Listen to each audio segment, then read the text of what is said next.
নবী বলে দিয়েছেন যাদের স্বামী দেশের বাহিরে থাকে অথবা বাড়ি থাকে বউ, স্বামী থাকে অন্য জেলায়, ওই নারীদেরকে নবী উপদেশ দিয়েছে তোমরা সুন্দর পোশাক পরো না, ভালো করে সাজগোজ করিও না, কারণ অন্য কোনো পুরুষের নজর তোমার দিকে পড়তে পারে।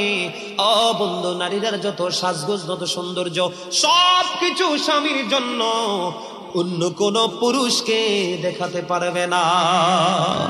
নারীরা হলো গোপনীয় জিনিস। কি জিনিস? গোপনীয় জিনিস। তারা থাকবে পর্দার ভিতরে, ঘর থেকে বের হলেও পর্দা নিয়ে বের হবে। যখন মহিলারা পর্দার বাহিরে চলে আসে গো, আমার নবী বলেছেন শয়তান তখন তাদেরকে দেখে উকি ঝুঁকি দেয়। মহিলারা যখন বন্ধু পর্দার বাইরে যায় দর্শনের শিকার হয়। কথা বলে না? আজকে পৃথিবীর ইতিহাসে তথা বাংলাদেশের ইতিহাসে দেখেন, একটা ইতিহাস দেখাতে পারবেন না একটা পর্দাশীল নারীর জীবনে কোনো কলঙ্ক